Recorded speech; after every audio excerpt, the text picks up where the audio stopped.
You're listening to the Woman Angler and Adventure podcast, part of the Waypoint Outdoor Collective. And all of my old fishing kids become the helpers and the volunteers when we take the rest of camp. It's just incredible to see this happen. It happens naturally. A kid that maybe they had fishing 2 years ago and they're just there for tree climbing or kayaking or some other thing they're specializing in, and we take them all fishing and they all jump in to help. Welcome to the Woman Angler and Adventurer podcast, inspiring real women with a passion for fishing and the outdoors to go get their adventure on. Now, here's your host, Angie Scott and Barb Carey. Hey, welcome to the Woman Angler and Adventurer podcast. If this is your first time listening, we're so glad you found us. But what took you so long? Barb and I are excited to kick off a little series of episodes we put together, all centered around the importance of getting kids out fishing, but also bringing new anglers to the sport no matter the age.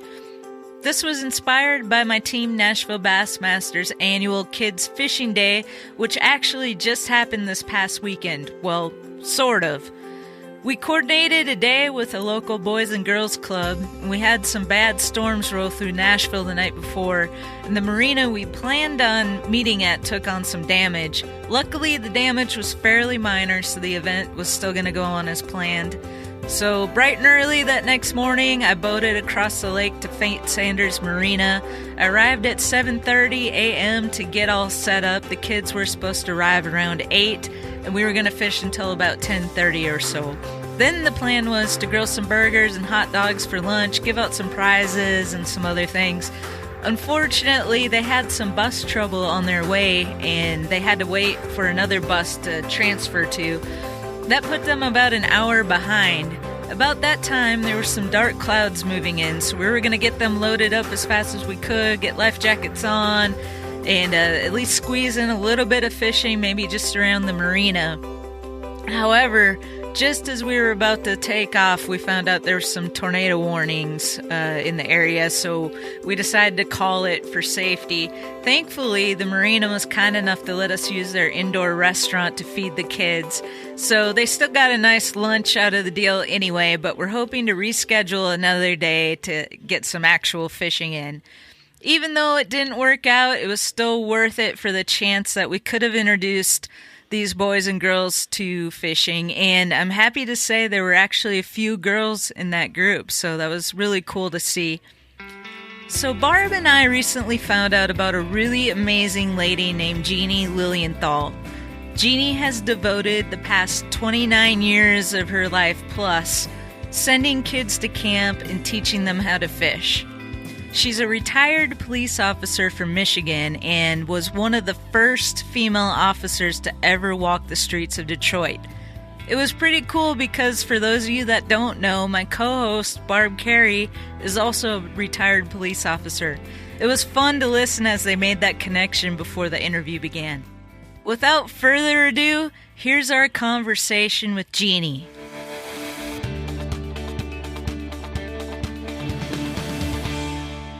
So you're in New Hampshire right now. What are you doing? Can you explain to everybody what you're doing in New Hampshire? When I was 27 years old, I bought a beach house 300 feet from the water.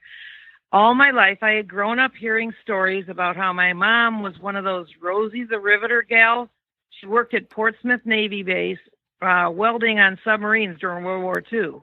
And my dad was a Marine who had been in the Pacific, South Pacific, and he got malaria real bad. They shipped him back. He ended up being in charge of the security at the base, at the gate, during World War II. And, you know, the girls were always, I don't know why, but that look was just always attractive back then. You know, that World War II, the women, how they wore their hair, the whole thing. And so we grew up hearing these stories, and and Hampton Beach was just south of that area. So when we were kids, we lived for that one time every 2 years where maybe my dad could afford to take us on vacation for a few days. And my mom was such a big family, we only got to spend a couple days at the beach. So when I was 27, I bought this big old 4-story house, right? It's one of the oldest boarding houses on the street. I have 33 international students live with me every summer. And this year they're coming. I have 14 kids from China. They're all working at the state park, which is the actual beach. I've got kids from Bulgaria, Russia, Lithuania, Romania. You can always tell who we're getting along with. That's who gets the visas. So, oh, geez. I don't mean to be political, but I'm of that age where I am occasionally. What can I say?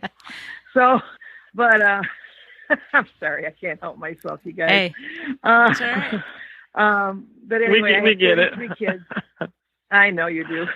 They come on J1 visas, and they work in the hotels, the restaurants, and I'm like I have 5 apartments that I rent and 8 rooms, and they all live here. And my grandson helps me because I'm sort of handicapped now. I don't get around very well with my knees. But so he helps me for the summer, and they live here for 2 to 3 months, and they are supposed to be learning more about America, and they're supposed to travel after they make their money. A lot of times what they make in a summer is what their family might have made in a whole year at home, if not more. So it's a real experience, and I've had some real episodes this week, I'll tell you. But you don't want to go there. It'll take it's a whole other show, and you're not in that format. So. Do you get to tie in any fishing with that whole deal? Well, occasionally, if one of them will end up working 2 jobs, so they rarely have time off. Occasionally, I'll get 1 or 2 kids that I can actually take to the lake, or I'll give them some tackle to take home if I hear they like that or their parents do. But what happens with me is there's a lake about 40 minutes from the beach house. I live to this lake. I swear to you, I love my trees, I love my water, and I have this beach house and I love it, but there's no trees here. I can't handle the intense sun all the time as much as I like having trees around. And so I will go for the day, and I'll just spend my whole day there. And I have kayaks sitting there, so take friends or family, whatever.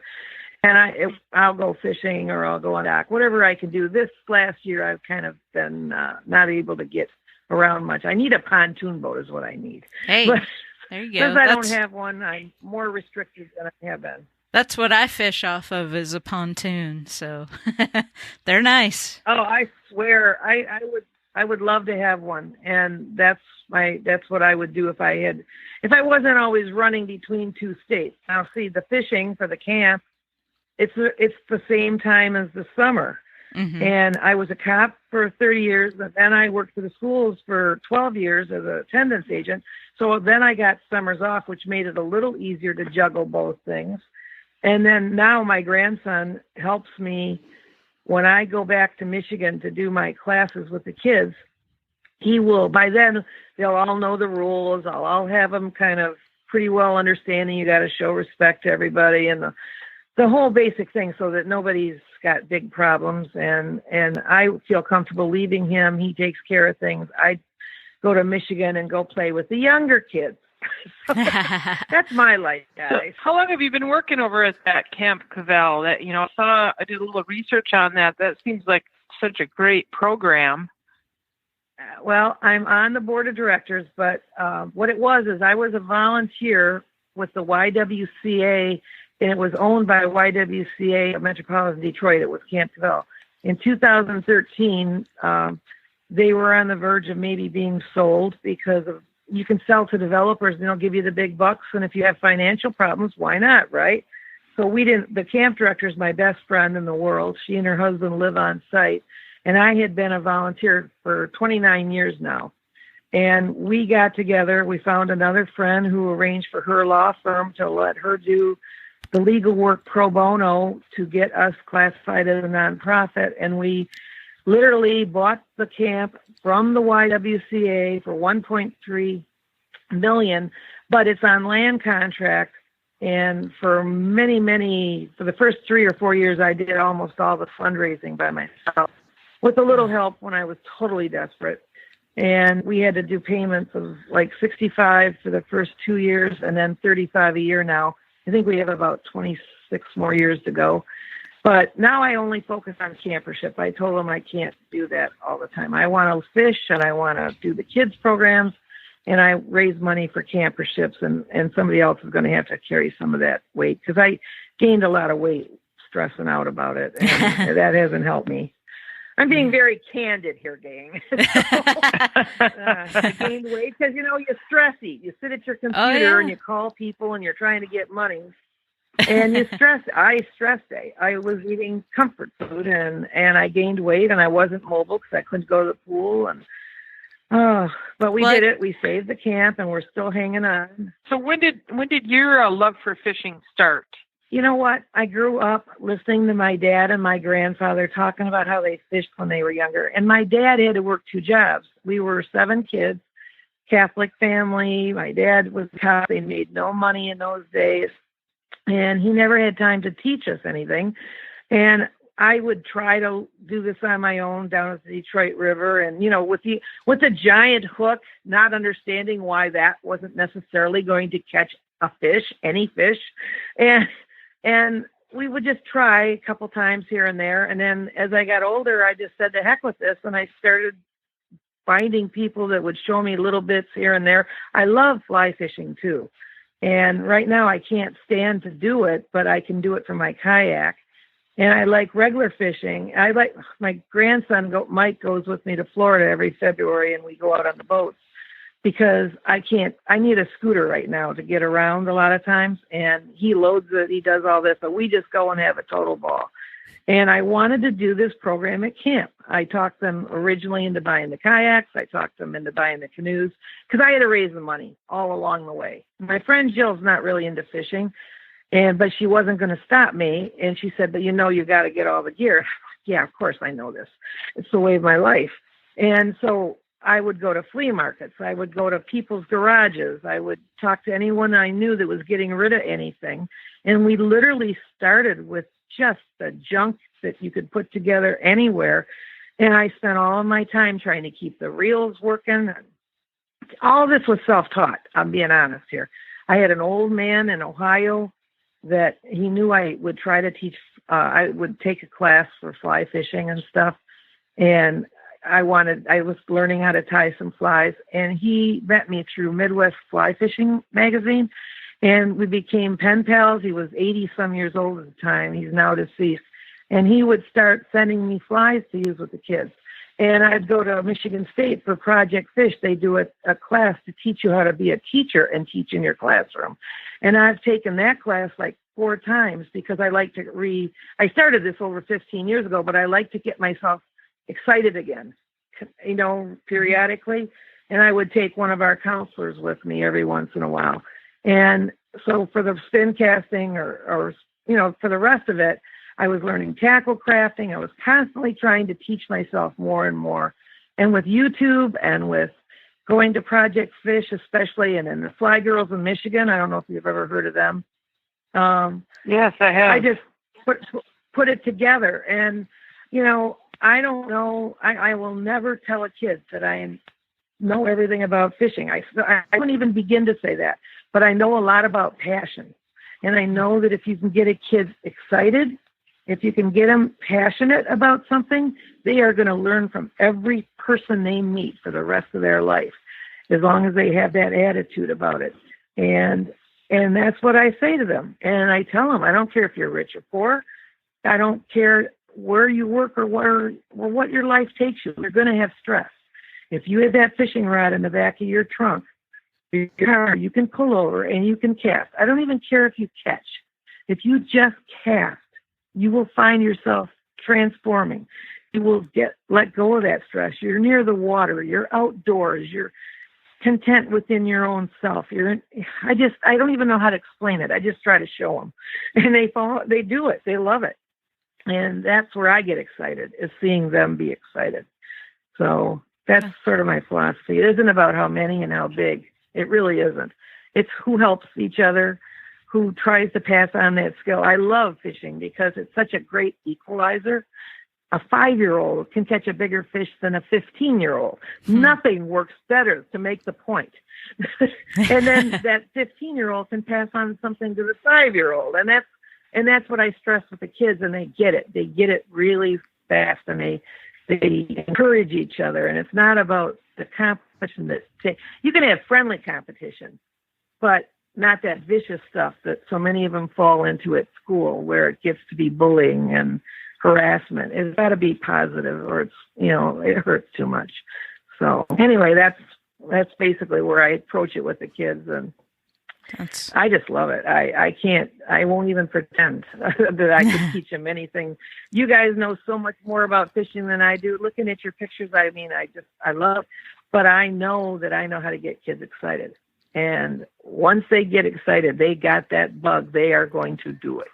So it's there. That's amazing. I don't know if you realize how important what you're doing is, but there's been a lot of talk lately in the fishing industry about the kind of the climate and what's going on. And there's a few statistics that I've heard recently. We've been doing some work with the Recreational Boating and Fishing Foundation, and they do stuff with ASA and the American Sport Fishing Association. And some of the research that they've been coming up with is there's 3 statistics I've heard recently that really kind of hit home for me, and which is why one of the reasons why I wanted to have you on our podcast, and also just kind of maybe do a series on the importance of getting kids fishing. But what I heard recently is, so one thing is nearly half of all anglers are over 50 years old, which is kind of a big deal because, that, we're not getting the younger generations involved as much as we should be. And the research that they've done shows if a kid doesn't fish before the age of 12, they're likely to never become an angler. And the other thing is, if you can get someone to go 3 times in a year, then that's kind of the point where they'll start going themselves. So I think what you're doing is tremendously important. See, the thing that really hits me is I think that I'm not so different than a lot of these other parents. I didn't have anyone to teach me. We didn't have the money to have a cottage at the lake. My dad didn't have the time to take me down to the river, even though it was about 1.5 miles away. And what I've come into at camp is I will teach a program to moms and kids, or just at the women's weekend also. I will try to get them involved because a lot of times there's no dads in the house. I'm dealing with a lot of children and teens that they have one parent, or they have a guardian, or they have a grandma, but they don't have 2 parents with lots of extra time. There are kids like that do, but not the kids I see. And the other part of it is the kids that have been in my fishing program, because of the things we're stressing, most of those kids at the camp have gone on to become our leaders in training and our counselors in training, which means that they are kind of developing that sense of community and helping each other. I believe that what you just said about fishing has a lot to do with, if you don't volunteer by the time you're a certain age, you don't know what that experience is like. And I very much believe in volunteering. I've never been paid a cent for what I do. And other than if you count all the good things that happen to me. but if you don't learn to volunteer, you don't understand why people would do that, right? And it's the same with fishing. Our group is going to be dying out. The grandparents may live in another state, but the kids don't have access to them to learn, and their own parents don't know how to teach them. So what I'm trying to do is give the kids enough basics that they actually take their parent if they had to. I will tell you what I've done is I'm trying to get a grant for next year. I've applied for it, and I'll find out in about a week if I get it or not. I'm trying to bring military families to camp, men and women that have served, veterans, with their children, and doing a fishing program with them, because I know many of these people are suffering from post-traumatic stress disorder. I know that fishing can be an inexpensive, I know we all want a lot of gear at times, but it can be a really inexpensive pastime Okay. And I know that I've seen tremendous changes. I get a lot. I should tell you, my one grandchild has Asperger's, and he used to be my assistant at camp for many years. And I would find he could always outfish me. But I'd also find that the kids that had ADH and all this other stuff, they would calm themselves down because they're outdoors. They're by the water. They're just, it does something to a child. I believe this from the bottom of my heart. It gives them the ingredients to kind of get in touch with themselves, and like, especially with the fly fishing, because with our littlest kids, we'll start them with a bamboo rod. Bamboo pole, because I had to fight with the camp to let me put real hooks on and let them use real rods when they were just like 5 and 6 for the day campers. and so they've agreed to let me have them do it with the bamboo. They seem to think that was going to be less deadly. And what happens is the kids feel it much like you would with a fly rod, right?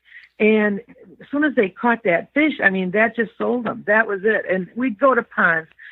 I used to go to rivers. I used to go to bigger lakes. I used to do a lot of other things. And finally, we've toned it down to my job is to get them exposed. My job is to get them getting the basics, learning how to tie the knots, learning how to be self-sufficient with rigging their rod, to take the fish off, to bait the hook, to be able to read the water a little bit. To understand that it's more important to help that kid next to you than necessarily catching the biggest fish. It really is. And so when I understood about what I needed to concentrate on, I didn't have to spend so much time traveling to different waters. I can do that. We can still do it with the more experienced kids, but we have like 3 different ponds that are decent size. One's a bass pond. 2 others have catfish, bass, bluegills, perch. They're just a mix.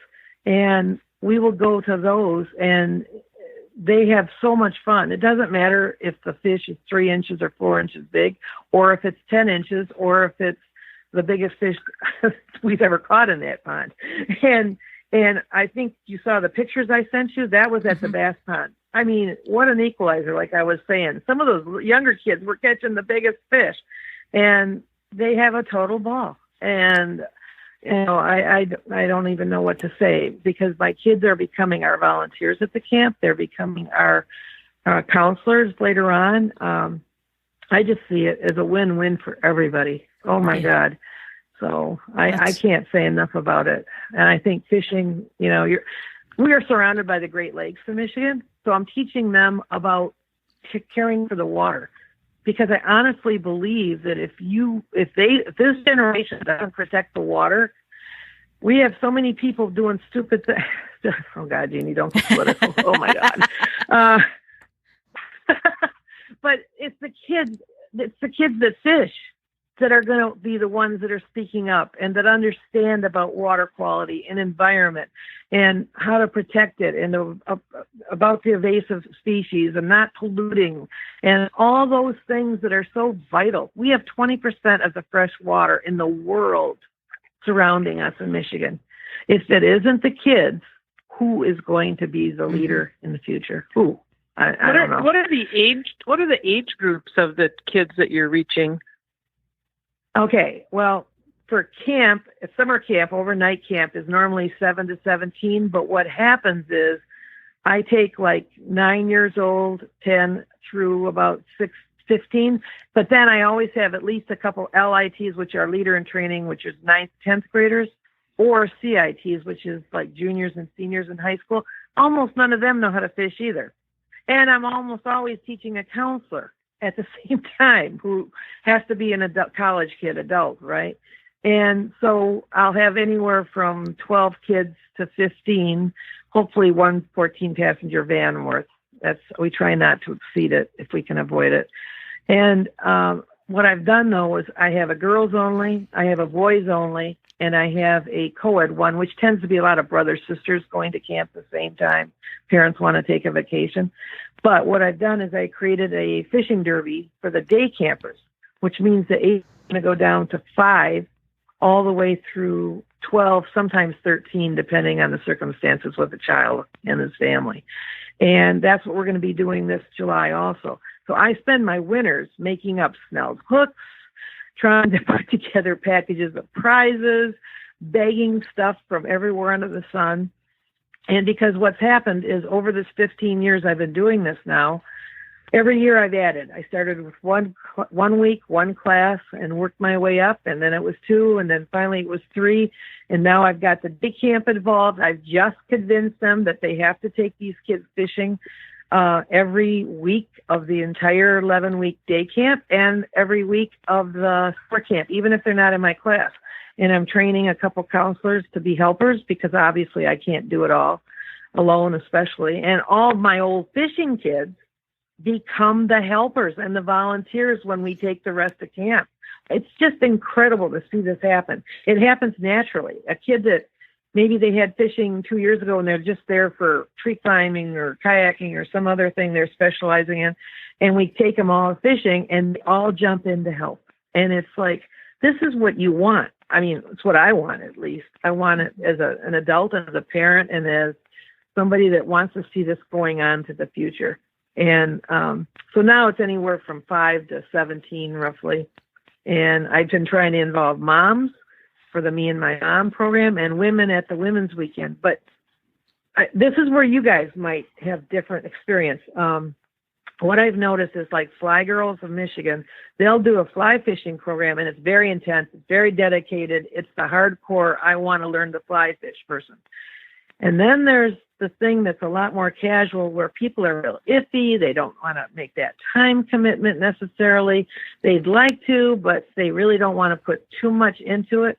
Well, if you can give them an hour or 2 hours where they learn to rig the rod, tie on a swivel, and hook on their leader, and put on something on the hook, whether it's a worm or even a plastic, then they can go fish, right? So that way it's not so intimidating, and suddenly they find out that they like this more than they thought. And then they're ready to make that commitment. But they aren't ready to sign up for a 5-day, go every day, do this real intense type thing. And that's the kind of moms I'm running into. They don't have the time either. They still have kids, or they're working, or whatever, you know. But you guys, I don't know what you do as far as, you work with groups putting on programs, or? That's what I do. It's my full-time gig right now. And what we're getting is a lot of the older gals that their kids are now out of school, so they have more time. And a lot of them fished as kids, and they're getting back into it. But what we're finding is it's these women that are getting back into it and renewing their passion for it.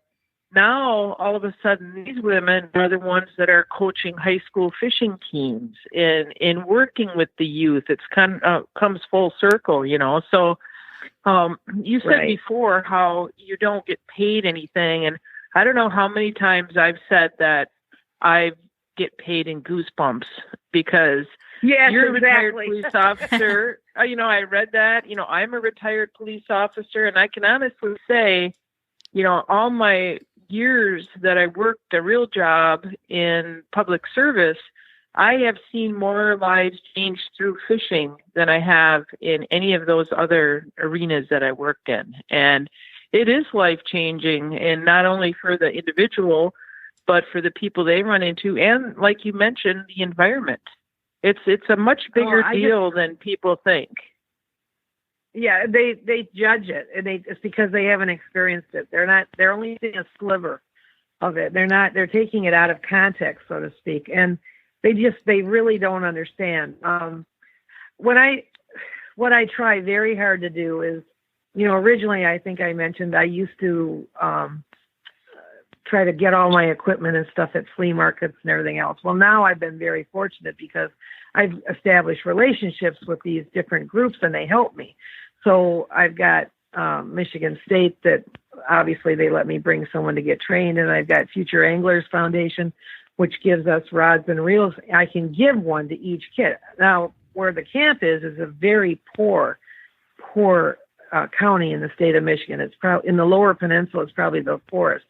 So for me to be able to give them each a fishing rod, and then I also give them a small tackle box, which I load up with everything I get from Fishing Complete and bobbers and everything under the sun. I teach them to do the snelled hooks. I make knot kits with old hangers, with the plastic hangers. I don't know if you've ever seen a knot kit made that way, but you put a little, what do you call those little round hook and eyes on the top end after you cut it so it looks like a fishing hook, and you can teach knots with a thicker rope. And I give them all this to take home. Well, they don't have to worry about buying it. They can start fishing almost immediately. And for the kids in Detroit, the city kids, it still helps to have a parent that'll take you to the pond or the lake or the river, but they can fish for free until they're older. So if they can get themselves there, they've got the stuff to work with. And even for the moms, those grandmas you talked about, that's who I'm getting to be my volunteers a lot of times. Some of them live in the area. Some of them come from quite a distance. They know I'm going to do a derby or something. Jeannie, do you need any help? Yeah, of course I need help. I need one person between every two of those little ones, because I'm trying not to create the statistics that caused the trouble at the beginning. But and I'm telling you, the other thing is I keep for the camp. We take the kids there. I never see them fighting. There's a very rare, you know how kids will get tired when they go all the time. We take them to the pond. There's some kids catching frogs. They fish as long as they want, and they'll have fun with it. Some of them will fish the entire time. Others will take a break, and they'll swim a little bit, or they'll catch a frog, or they'll do something else. Or the excitement when you're a child and you hook a turtle. I won't even go there. But it does so much for them in a social sense to let it all go. But bringing those grandmas back to be the mentors, to be the helpers, the volunteers, and they're there with those kids. And I think it's teaching kids about respecting and showing compassion for their elders also. Because a lot of them, they're just coming from homes that are not functioning the way it was. Well, maybe it was that way when I was a kid. I don't remember it that way so much, or maybe not so many. And I work a lot with the camper kids, which means they are coming from homes that don't have the stability that most middle-class houses would necessarily. So, but I think every group I come across, they think the fishing is just the way to go. It's just introducing them to it. Mm-hmm. It's getting them to try it. Michigan State's got a game that they sell, and it's not expensive. It's big plastic fish, and you would tie a practice plug on the end of a fishing rod, and you cast to these big blue or orange or yellow fish, and the kids get excited about it. And then you say, well, do you want to do it with a real fish? With real fish? But you can almost stand there and do it, and you're going to attack the crowd because they want to do it. We've set it up at booths at these places, they have fairs and stuff. We'll set up a booth because we want to tell kids about camp, and they come to that thing all the time. Nobody's at home teaching them this stuff. There's nobody they can ask.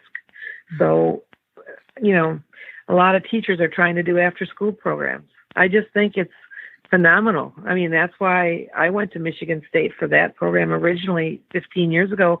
I wanted to learn how to teach kids, and they gave me the basics, and I just took part of what I learned from them and part from the Fly Girls and part from YouTube and tried to create the best program I could.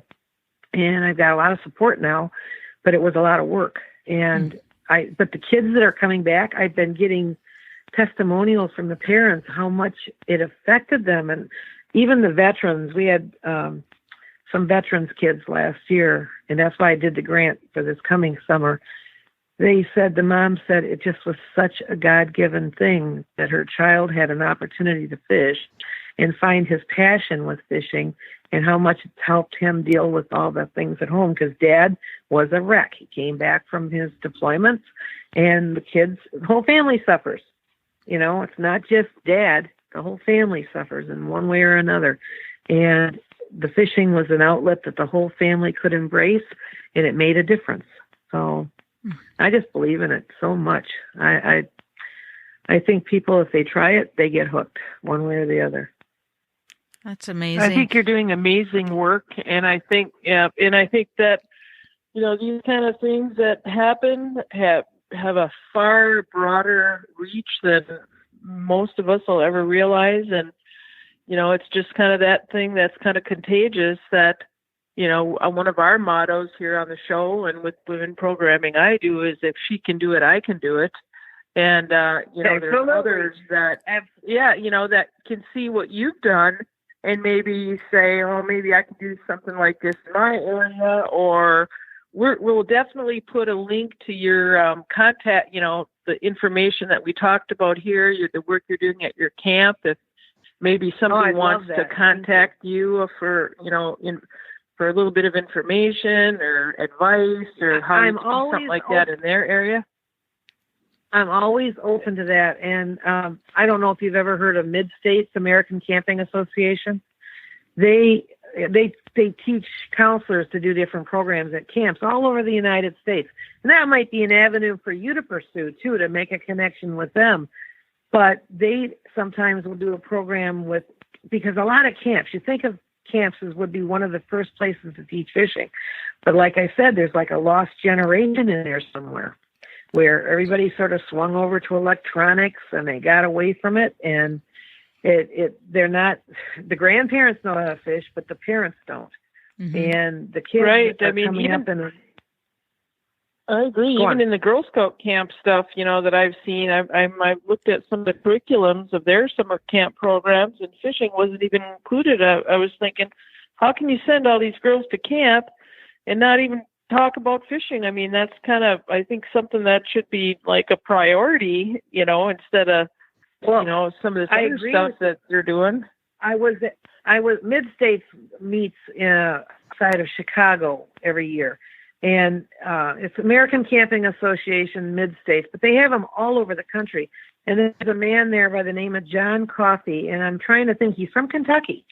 Aren't you guys Tennessee originally based, or are you based in Tennessee? I am, and Barb's up in Wisconsin. Okay. Well, he was in charge of a camp in Kentucky, but he also worked for what would be our DNR, which is the Department of Natural Resources.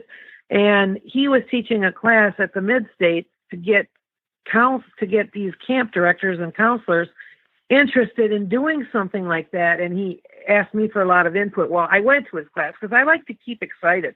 And I think you got to listen to what other people do because you might get a good idea that steal it for you, And so I was in there and we kept up a good contact. And he was like so much trying to make the point that so many of these camps don't do it anymore. Like you say, the Girl Scouts, not even the Boy Scouts, they might try, but they still don't have enough of it. And they aren't necessarily teaching, you can tie it into climate change, you can tie it into water quality, you can tie it into all the things. Being on the Great Lakes, we have so many reasons to tie in the sport fishing and not allowing like those carp to come up the Mississippi River. And it's countless. It just goes on and on and on. The reasons why fishing should be such a valuable area to go. And like, I'll have the kids even set up a little aquarium we have a yurt that we have as our nature center. They'll set up an aquarium with a few small fish so they can just see it really close, the environment, But like Jim at the Mid-States, I was trying to get these people excited and trying to teach them that you don't have to have a lot of equipment to start. You can do it with bamboo. You can do it with inexpensive things. And if you get people behind you, then you expand as you grow. And that works. It's just getting people out there to do it. Mm-hmm. And even though I had crappy equipment at the beginning, it still worked. They still caught fish. They still had a wonderful time. It was more, Jeannie, I can't get this untangled. Jeannie, I can't get this to work. It was more me that went through the pain of it because I was trying to keep things working while they were having fun. But they had fun. And for them, it was a wonderful experience. It didn't matter if they had the $40 outfit or they had the $2 flea market outfit. It was the pressure was on me. But for them, it was still a wonderful experience. And that can happen very cheaply, so. Well, now more than ever, there's programs in organizations that are providing equipment at, little or no cost, like the Future Angler Foundation, which is a part of the National Professional Anglers Association, which Angie and I are both belong to. But that Future Angler Foundation is awesome. And, the rods that they sent you, I'm sure you notice that, it's not, really cheap They're stuff. quality. It's good stuff. Oh, my God. Yeah. They have made such a difference to my personal life. Oh, my God. I've told both Pat New and Nick Schmal how much I appreciate them. And I sing their praises anytime I have an opportunity, because my life was consumed with trying to keep enough. And see, the other part was when I found a kid that really loved it back in the day, I'd give them the equipment. I couldn't help myself. So I'd send it home with them. So then I had to constantly be replacing. Well, now that Future Anglers Foundation supports us or helps us, they have given me that vehicle to make it so much easier for these kids to continue it. And it's quality equipment. It really is. And I can't even say enough about them. These guys have been wonderful to me and to our camp. And I think there's not enough I can say. I do that other organizations loan stuff out too, So you're right. They should look into these things. If they want to start a program, there's a lot of support out there if they look. Well, I think the companies that sell fishing products are understanding that, if they want to continue their sales, they better build a base of anglers that's going to be buying stuff. So I think that they're a little bit smarter about where they're putting their resources, and that's part of the relationships that occur, with the Future Angler Foundation and other things. They're going to get more bang for their buck investing in these women's programs and these kids programs than they are throwing a bunch of stuff at a tournament angler that nobody even knows who it is. So I thought someone told me, are you guys doing a derby? Are you putting on a derby or something soon? Is that what I heard, or was that a mistake? Oh, well, I produce fishing events for women all year long. Now, probably about one a month classes or just outings. That's totally separate from what we're doing here on the podcast. What we're doing on the podcast is telling these stories about these great women that are doing great things, such as yourself. So having So Barb, where do I find out about all those classes? Where do we find out about all these classes? Well, my organization is wiwomenfish.com, Wisconsin Women Fish, or I just sent you a friend request on Facebook. You can just send me a message. But there's women's programs in Ontario, Canada, and actually this Ontario program is probably closer to you than mine is. I know the head of that program, and the women in Minnesota are doing just amazing things. They got 800 women that are hitting the ground, and all over the country, the tide is changing. There's women's groups coming up all over. Have you ever gone to one of the area? Do you ever go to the area, AREA? The Minnesota No, but I'm involved in Becoming an Outdoor Woman. That's another big program that we work with. Right, I never did that one. But I'll tell you that area, it's aquatic. I don't remember these letters all the time. But the Minnesota, my God, they have an incredible natural resource department as far as I can figure. They had representatives from all these different states at that program, and they only meet every, I think, 3 years or whatever. And I couldn't get over Wisconsin, Minnesota. They all had excellent displays and stuff that they do with their citizens, and Michigan too.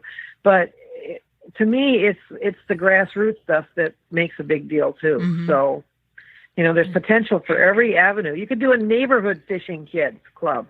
All they need is one person that's free for a couple hours a week to take the kids down to the local river or pond and help them for a couple hours. That's really all it takes. You're exactly right. And I think, we need to issue a challenge out to all our listeners to just impact one kid.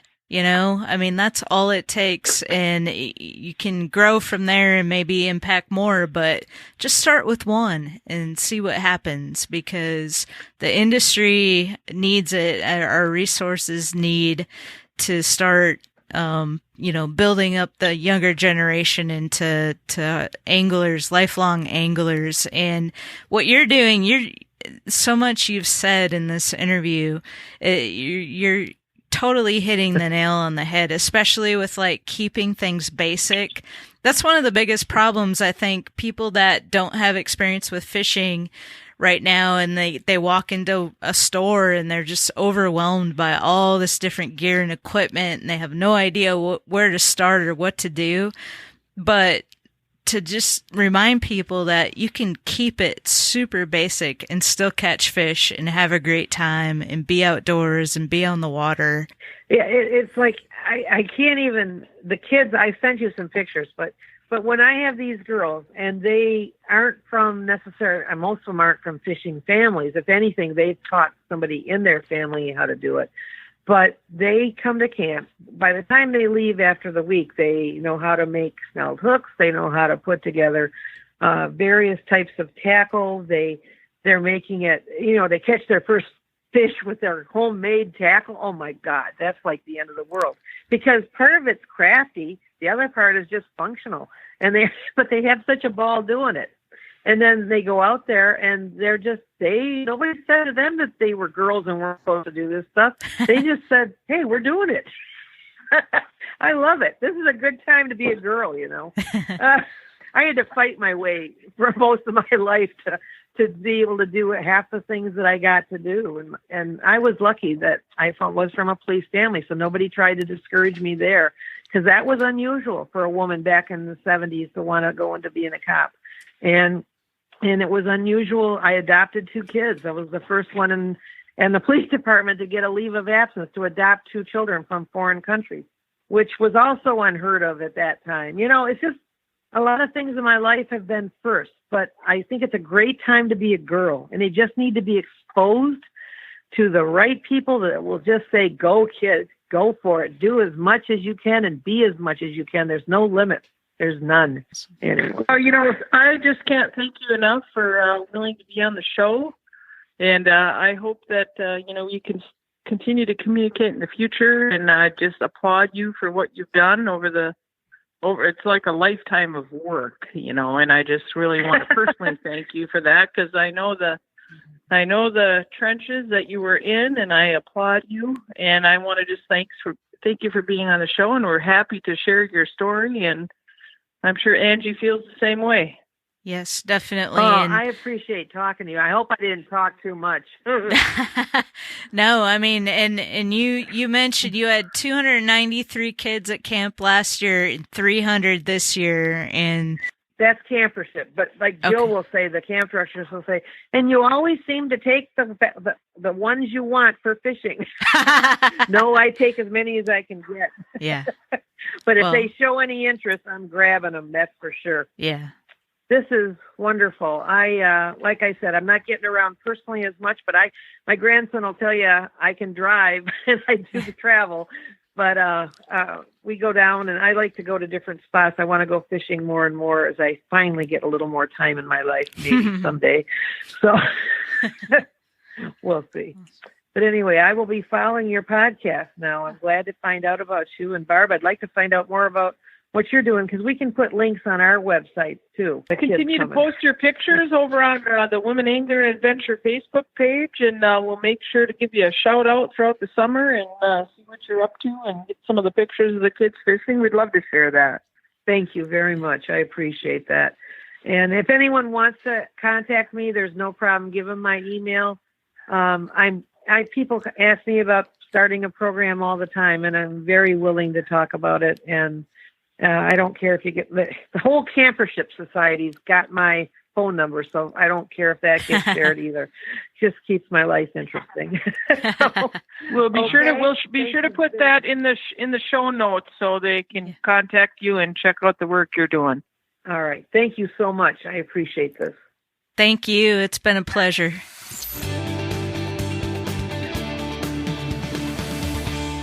Didn't that just give you warm fuzzies? It did me, and I hope it's inspired you to take at least one kid out fishing in the very near future. Stay tuned for next week's episode where we're going to talk to the director of the organization we mentioned in this week's episode called the Future Anglers Foundation. Thanks for listening and being a supporter of this podcast by subscribing and sharing these episodes to help get the word out. If you've been enjoying this show, we now have 5-inch vinyl decals available for sale. They're not available on the website yet, so just those of you who follow us on Facebook and now those of you who listen to this entire episode know about these. If you want to be among the first to get your hands on a couple of these, all you have to do is go to paypal.me/womanangler. That's paypal.me/womanangler and send $10. Please include your mailing address so we know where to send them, and you'll get 2 5-inch high-quality Woman Angler and Adventurer podcast logo decals sent to you. All proceeds from the sale of these decals are going towards our air travel expense for ICAST in Orlando, which is coming up in just a couple of weeks. We're proud to say that the Recreational Boating and Fishing Foundation has invited us to come be a part of TakeMeFishing.org's Wave Makers Women in the Industry meetup at their booth during ICAST. Barb and I will be there doing live streaming, recording podcast interviews with some of the biggest female influencers in the industry, and we're super excited about this opportunity. So again, to help support, go to paypal.me/womanangler and send $10. Include your mailing address, and you'll get 2 exclusive Woman Angler and Adventurer podcast logo decals, which you can proudly display on your vehicles, watercraft, laptop, or wherever you'd like to display them. Thanks to all of you who have already ordered. All right, we'll see you next week.